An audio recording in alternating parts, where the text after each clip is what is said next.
Europeans into a New Europe. The podcast about inspiring projects all over Europe with Jana, Jose, Paula, Roxana.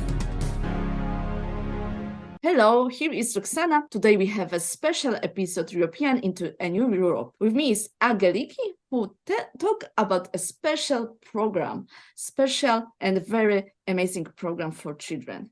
So let's introduce yourself a little bit and we start our interview. Thank you very much for having me today. It's a great honor and pleasure to share with you my journey in education, in innovation of education, and of course, my journey in dyslexia. My name is Aggeliki Pappa. Today, I'm connecting from Athens, Greece with you, which is my base, and I'm the founder and CEO of Ilovedyslexia EFL School, which is in the top 10 schools in the world for innovation. And I'm also the president of 3Dylexia Cosmos, non-for-profit organization. And 3Dylexia is the name of my method and paradigm.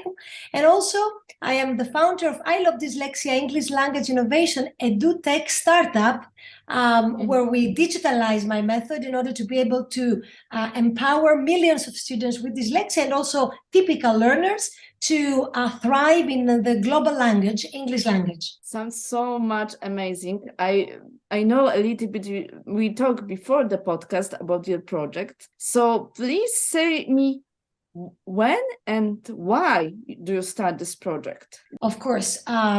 So I've been teaching for the last 27 years of my life.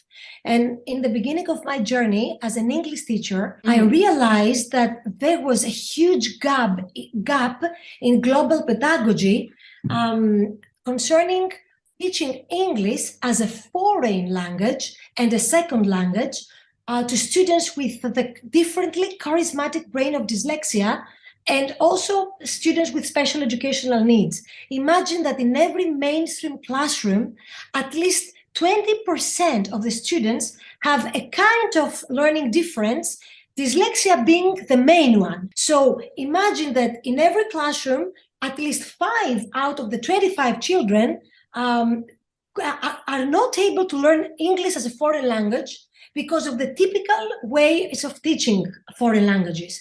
So when I was back in the beginning of my journey, an English language teacher in my classrooms, I realized that 5 out of my 25 children weren't be able to become global citizens, weren't be able to have a global voice, weren't be able to connect globally with students from all over the world and people from all over the world and develop a global identity, a global mindset, a global culture, and also share their different gifts globally. So I really wanted to help my students to thrive, all of them, not just some of them. And little by little, I just realized that there were no methodologies, no tools for inclusive English as a foreign language learning in the classrooms. So I had to create, actually, my own tools. And after 8 years of devoting myself to creating tools, I ended up having created the first method in the world, complete method for teaching English in an inclusive way, because my method is not only for students with dyslexia, it's for everyone, because it stimulates the whole brain, both left and the right hemisphere. I had to study a lot of cognitive neuropsychology to be able to understand how brain learns. So as to transform the way that I'm teaching in order to be able to reach all different neurodiversity in my classroom. So all my students would be able to learn English as a foreign language. And the reason why I started this journey, besides the fact that as a teacher, I always wanted to support every learner and not leave anyone behind, was also because my first student with dyslexia, Nicholas, unfortunately committed a suicide.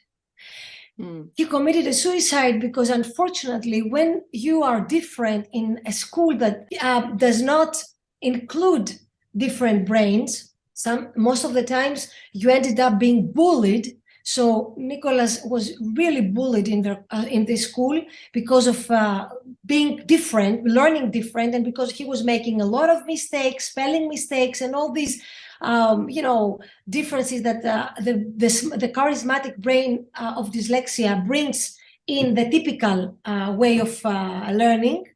So unfortunately, he had to endure a lot in the classrooms. And at some point, he just ended his life. And for me, that was the moment that changed the core of my journey being a teacher. Why am I getting into the classroom? I'm not in the classroom now only for teaching English, but I'm in the classroom to actually celebrate the differences of every child and protect these differences, so all children have the right not only to learn English or whatever subject they want, but most importantly to protect their soul, to protect their brain, to protect their heart, to protect their complete self from anything that threatens them, to the extent that they can even commit a suicide. My second student with dyslexia, Sterios, he left Greece after being kicked out from 10 schools without graduating from high school.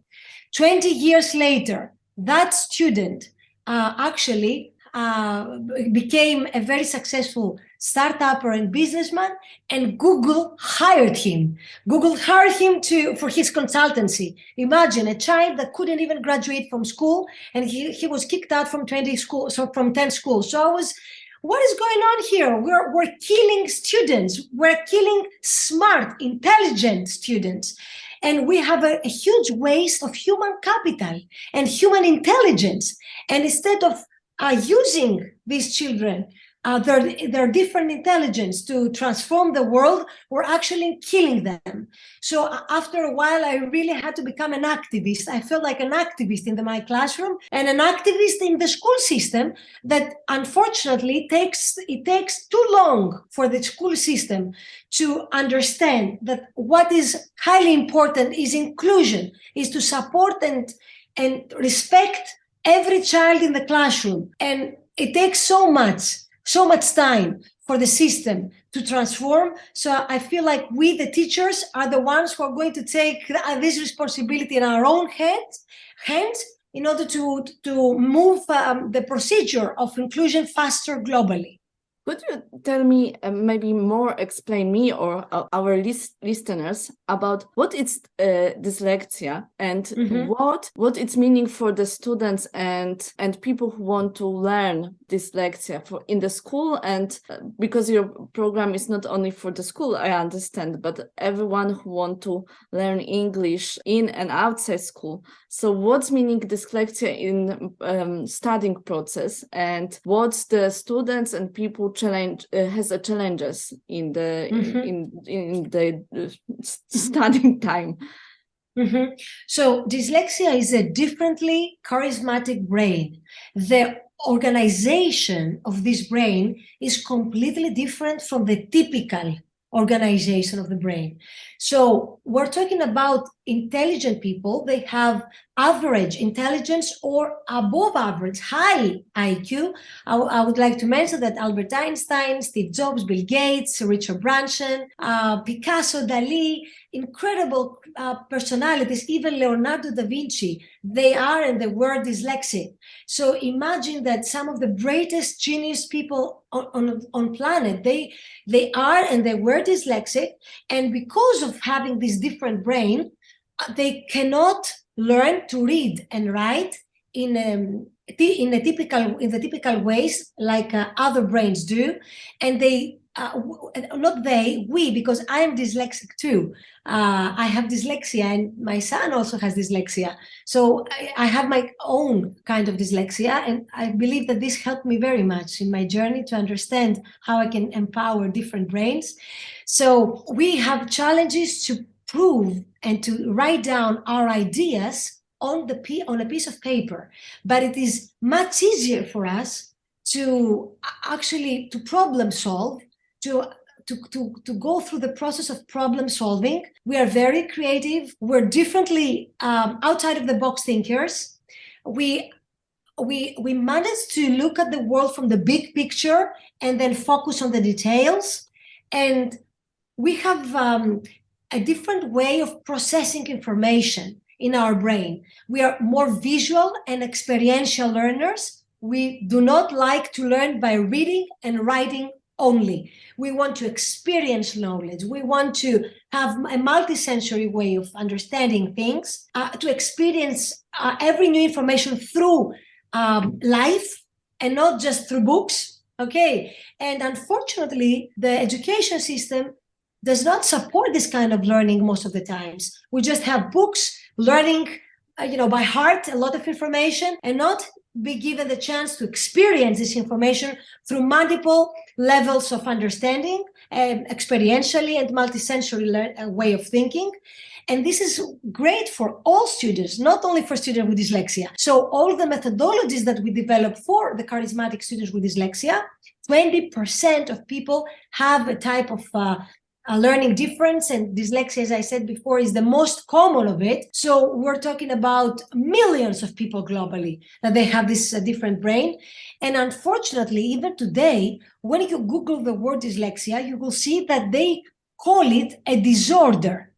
Dyslexia is not a disorder, is not a disorder. Let me highlight this in the biggest way possible, because a lot of incredible cognitive neuropsychologists like Marianne Wolf, she's one of the most prominent cognitive neuropsychologists in the field of dyslexia. They have discovered that the human brain, all human brains, not only the human brains of dyslexia, but even the typical brains, are not born to read and write.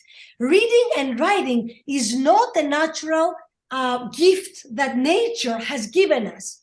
This is a process that we have managed to build in our brain outside of human nature. And the reason why we have managed to build reading and writing is due to neuroplasticity. Our brain is so smart and intelligent that we can actually use different brains of the brain, that they are there for other reasons. For example, for being able to understand the 3D world, or to be able to speak oral language. So we're using different areas of the brain, and the brain is so smart that actually rebuilds itself by using these areas of the brain in order to be able to build the reading and writing skills, which is outside of human nature. So we cannot talk about disorder when we're talking about abilities that they are outside of human brain, and we're building these abilities because of brain neuroplasticity. So dyslexia is not a disorder.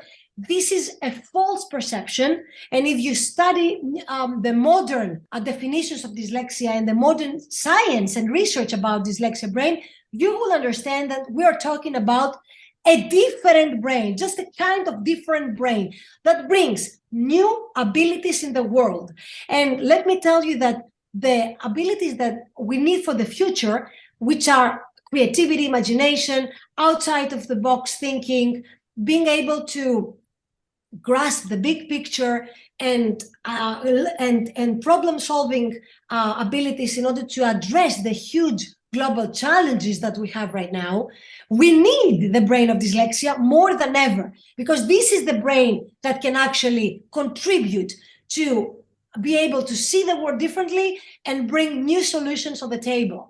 So instead of capitalizing the intelligence and the strength of these children, we label them as lazy or as stupid. Even nowadays, they falsely believe that they're not able to learn, for example, skills like global languages, foreign languages. And at the end of the day, these students, Roxana, they end up in prison. In prison, 50% of the prisoners are dyslexic.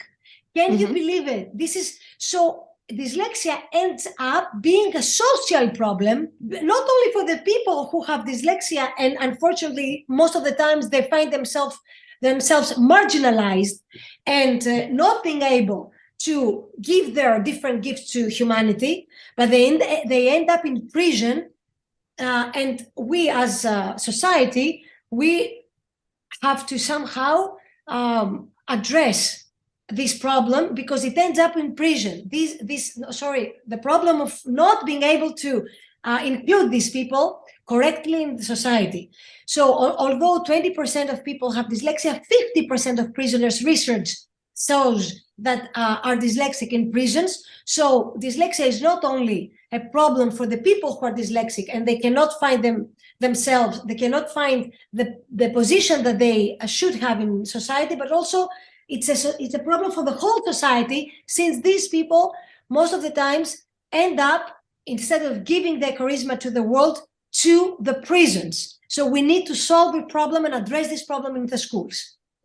I want to ask you, because we talk about general idea, we know about your program to learn English, but let's say more about your activities during this project. For me, it's more interesting because we talked before podcast even about your project about the English, but you also make the program Ilovedyslexia. And which activities including this project, and how do you spread these ideas of this project? Thank you very much for this fantastic question, because the truth is that my work is multi-leveled. So initially, by focusing on the brain of dyslexia and by working with these charismatic students for many, many years, as I told you, I managed to create the first method globally, which is called 3Dylexia. This 3, the number 3, it comes from Pythagoras. Everything in the universe starts, in order to be harmonious, starts from number 3. So 3 in my method represents the triune of brain, because the brain has actually the reptilian brain, the limbic system, which is the emotional brain, and also the cognitive, the prefrontal cortex, which is the front part of the brain. So it's the whole triune of the brain. Is also science, technology, and art. These 3 different pillars that I connect and harmonize in order to give holistic, transformative way of pedagogy to my students.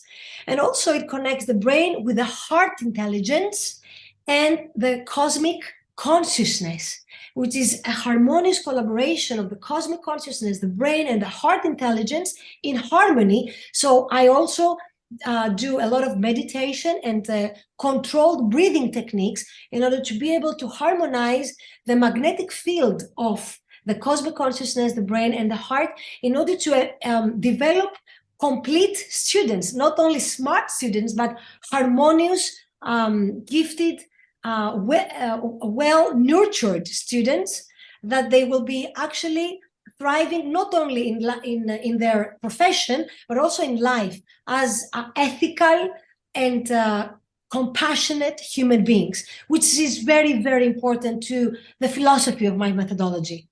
But in 2017, I realized that they can actually scale up this method for English to a whole new paradigm for pedagogy for the future. So with the support of the Minister of Education of Cyprus, Mr. Kostas Kandis, we unlocked for the first time the United Nations, the door of the United Nations, and I announced the scientific organization of this paradigm, new paradigm, transformative paradigm for education for the future, in order to address the challenges that humanity faces right now by giving a completely new paradigm of education, a paradigm that actually will be able to support sustainability, peace, and higher love in order to transform Earth, the future of Earth. And I was inspired by the charismatic brain of dyslexia and by the experience that I gained so many years studying human brain, in order to scale up this method of English to a whole new paradigm that I now develop in Ilovedyslexia EFL school, and I have also given to the public education of Argentina. And in 2018, both 3Dylexia method for English and 3Dylexia paradigm for education were introduced officially in the public education of Tucumán, Argentina, and we're empowering there more than 500,000 students and 50,000 teachers with the tools of these methodologies. And last but not least, one of the tools, a powerful tool that I'm using for 3 dyslexia paradigm is the SOS for Love project. That we call SOS for Love means students organize solutions for love and peace in the world, and we connect youth, European youth and global youth in order to be able to address the 17 goals of sustainable development in very unique and innovative ways. And we highlight on the global goal 4, which is education, because we believe that education is the core of all the 17 goals of sustainable development. If we transform global pedagogy to a level that we can empower higher love, the ethos, and we can create new ethical human beings that they can use their intelligence in a very ethical way to transform the world, then we can solve all the 17 goals of sustainable development, because we are going to transform different all people through a different paradigm of education. And we collaborate with the European Space Agency and NASA and Roscosmos astronauts in order to be able to create pedagogy for the future by creating cosmic citizens, not even global citizens. We want to create students, youth, and little children that they will be able to have the skills and the ethos of the Cosmo astronauts in the International Space Station right now, because these are the people who make the impossible possible. So we want to create human beings on Earth that they have the ethos and the skills of the Cosmo astronauts, so they will become the leaders of a new future, the leaders that they will be able to make the impossible possible on Earth, to transform the future of humanity into a future of peace, into a future of higher love. And SOS for Love project is all about this. We address the urgency for going back to the heart, the intelligence of the heart. Unfortunately, for many years, we are really focused on the brain. Brain is wonderful, and brain is so powerful, but we need also to harmonize it with heart intelligence if we want to transform humanity. We need to harmonize brain and heart and bring them in coherence. And SOS for Love project is all about reminding to humanity and pedagogy that we need to create pedagogical paradigms that harmonize heart and brain intelligence and mind consciousness, so we can expand the consciousness, we can expand our self-awareness and remind to ourselves who we really are on the very core level of our existence, which is the atomic level of our existence, the invisible level, the quantum level of our existence, and understand who we are on this level. We are energy, and energy is connected with everything. On this quantum level, there is no illusion of separateness. We're all one, and even the people that we consider our enemies are actually part of our hearts, are actually part of our family. And we need to see ourselves as a global family, that everything and everyone is one and connected with the cosmic universe. And it's only when we change the way that we see ourselves, and we see ourselves through the values of the quantum man, it is only then that we can really transform the future. And I would like to only refer to one wonderful scientist, Henry Stapp, who is an incredible theoretical physicist that has contributed a lot to connect the theoretical physics of the quantum level with the pedagogy for the future. And he has addressed UNESCO and the agenda for survival. And he is one of the incredible scientists who has helped educators reimagine education for the future. Oh, I will have two last question. Yes, I'm so sorry. First question is how we can follow you, because you talk about your your techniques, your new ideas for the education. You have also from the project for the learning English for dyslexia students. So please, how the people who are interested in your work, or maybe who are now motivated from you, who get inspired now from you, can he or she contact with you and follow you? Thank you for this. Well, I'm quite active in my social media. Aggeliki Pappa with double G, Aggeliki and I, Papad with double P, Aggeliki Pappa. Aggeliki means angel. So you can remember also, Angelica Angel, in order to be able to understand what Aggeliki stands for and means my name. And Papa is an easy last name. So Aggeliki Pappa.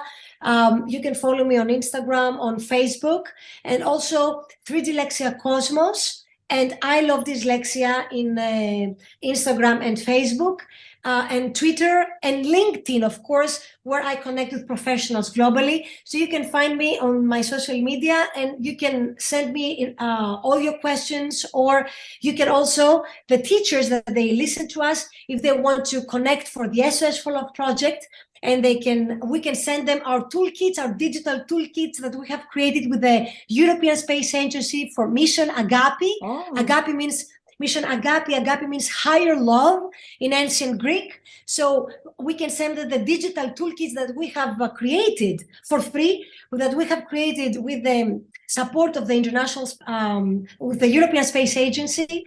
We have been trained actually by the trainers of the European astronauts. So what a great honor for us to be able to be close to this miracle of the European Space Agency and actually be trained by the heroes, by the heroic people who trained cosmonauts to go to the International Space Station. So we're so excited to share these toolkits for free with the teachers all over the world, and they can connect with us in our next cycle of Mission Agapi, which is going to be this October, but also anytime they can just sign up through sosfollowproject.com. They can go to the site of the SOS Follow-up Project, go to sign up and sign up for the SOS Follow-up Project to receive the toolkits now, but also connect with us with our next actions for the 17 Goals of Sustainable Development next October. There is always a way then to connect to the SOS Follow-up Project. And this is a project that connects us all. And I believe that the youth who are going to be trained and cultivated their heart in order to be the leaders of humanity that they envision and they empower and they actually become the architects of a new earth are the ones that we need to focus more. It's about the European youth, it's about the global citizens, and also the children, the little children that are going to become the leaders of the future.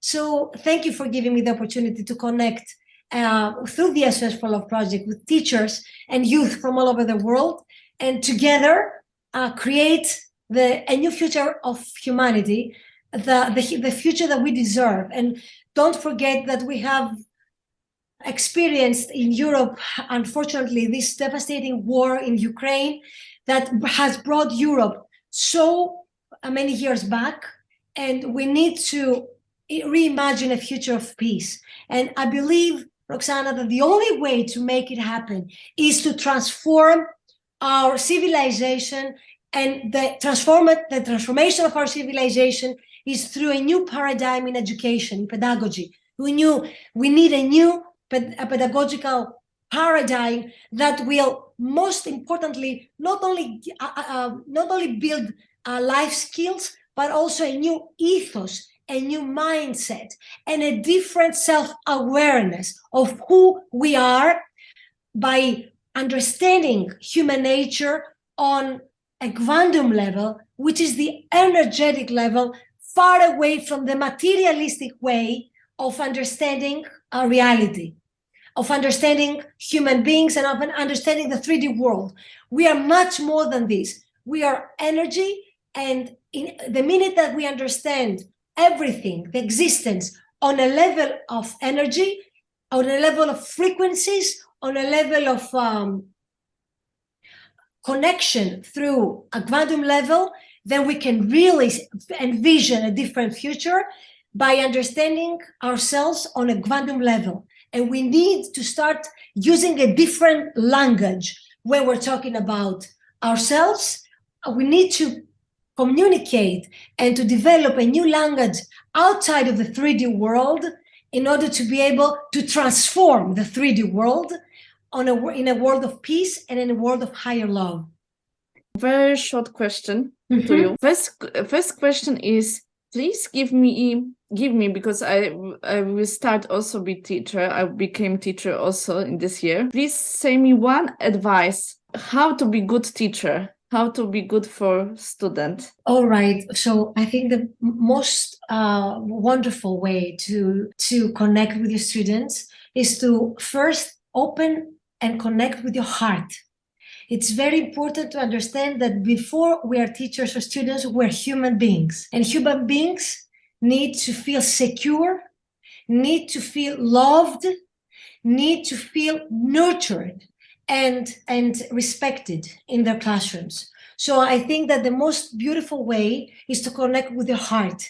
Explain to your students that you're not here only to teach them, but you're here to support them. You're on their own side. Whatever is their problem, whatever is their worries, they have a supporter. And this supporter will be you. You are the person that they can come and reach in all different challenges, in their confusions, in their worries in life. Once they understand that you're not only their teacher, but most importantly, you're there to empower them, to support them, and to stand up for them, for their rights and for their hearts, to feel safe, secured, and protected by anything that threatens them in the classroom, outside of the classroom, in their life, in their families, in everywhere in the world, then they will feel very much appreciated. And I think this heart connection, this genuine heart connection that you can build with the students is the most important and the first and foremost bridge that can actually unlock all the bridges to the stars. And when the students feel secure, the brain, the limbic brain, which is the emotional brain, relaxes. So the cognitive brain can actually perform in the maximum potential. So not only you help them by empowering them and encouraging them and helping to develop a good self-esteem and a strong self-esteem, but also you help their brain relax, the limbic brain, the emotional brain, so the cognitive brain of the part of the brain, the prefrontal cortex, can actually perform to its maximum potential, which is also very, very important. Okay. So the first thing is the heart connection, the genuine heart connection. So take up time from your lesson to build this relationship, and also help the students build a genuine relationship with another. Make them feel like a family, comfortable with each other, so they really know who is the next person who is sitting next to them, not just the name or something very basic about them, but their worries, their talents, their different kind of abilities, things that they will actually make them they will actually help them to connect again generally through their hearts. Make their students feel comfortable with each other. This is so important, to build an environment of security, of respect, of kindness and compassion. And this is the best way to start a wonderful classroom, to start being a teacher and build a wonderful classroom environment to thrive, so everyone can thrive. And also a lot of problems with the behavior of the students, you will see that they will drop. You won't have bullying in your classroom when you're cultivating an environment of respect, of love, of compassion. This will also help you with with emotional challenges and behavioral difficulties that maybe some of the students have, you will see that all this will, will really be addressed when you cultivate an environment and an ethos in your classroom like this. And when you teach, when now we're going to the academic part, when you teach, it is very important to teach through different paths of learning. Be as multi-leveled as you can, multi-sensory. You give pictures, visuals to the students, not only books, meaning not only reading and writing, but also give them images like videos, like PowerPoints, like and give them tools, stimuli to have in their hands. So give them choice to prove the way that they learn and what they have learned differently. For example, if a student doesn't want to write an essay, maybe they would like to develop a PowerPoint, or they would like to create an object to perform and present something differently in the classroom. When they have dyslexia or a special educational need, give them more time in the tests, and also minimize the questions. Do not change the level of questions. They're smart, they can understand, but don't give them so many questions because it's very difficult for them to work on the same time with the other students. They need more time, and also they need to be able to understand the questions themselves. So they need someone to explain the question because they cannot read the question very well. So maybe they won't be able to give an answer because they're not able to understand the question because they cannot read very well. So read them the questions, make sure that they understand the questions, give them more time, and and differentiate your instruction by giving them choices. If they tell them ask them what would be the best way for you to present something in the classroom. Would you like to work on a project like creating something, or digitally, or create something with your hands? Try to involve their talents. And in order to be able to do this, you can just give them a questionnaire in the beginning of your classroom to make sure that you know a little bit of your students more. Like, what do you like to do in your life more? What is the best way for you to learn? Ask the students. The students will give you all the information that you need. So you have the information from every student, and then you can try to differentiate your lessons as much as possible. And sometimes, believe me, you don't need to make huge differentiation. Just a little bit is enough for the student to feel like, oh, this teacher really cares about me, and he's trying to help me by giving me choices, for example, to demonstrate my work differently. And this can make a huge difference for the life of a student. Thank you so much for your advices. And the last question for finale question. I just want to ask you, do you remember maybe moment or maybe situation or maybe words the students give you feedback about your work, especially I think more about dyslexia the dyslexia issue in the school? Maybe do you remember this? Of course. I have to tell you that in my school, every 3 months, the students actually assess themselves and the teachers. So we give them a self-assessment report, and they need to self-assess themselves. How they do this, we give them questions like, how much do you think you have progressed the last 3 months? What are the goals that you are going to set up for the next months? And what are the ways you believe are the best ways to address your goals? So we give the responsibility to them to self-assess themselves, put their own goals. For example, they say to me, I think that I have developed more in my grammar skills, and now I need to focus more on my speaking skills. And the best way to achieve this is to find a person who speaks English and be able to communicate with this person more. Or, for example, try to listen more songs and repeat the songs so as to prepare myself through listening, that they will help me speak out better. And I will also empower myself by learning more vocabulary. I will learn more vocabulary, so I will be more fluent speaker. So they themselves, they undertake the responsibility to critically think of where they want to go. And also they assess the teachers. So I say to them, can you please evaluate me? Would you like to give me some suggestions how I can help you more, what I can change? Or if you think that everything is okay, just mention to me. I believe that this is the best way that you can do, and thank you very much. I give you 10 out of 10. So the students evaluate me, and it's beautiful when they do this, because I can really have a genuine understanding of myself and how I can improve as a teacher. And believe me, the students are very honest.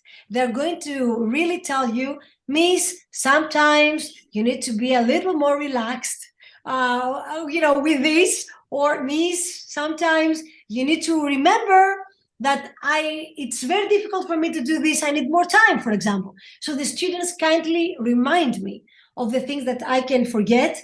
And this is beautiful because they see that I value their opinion.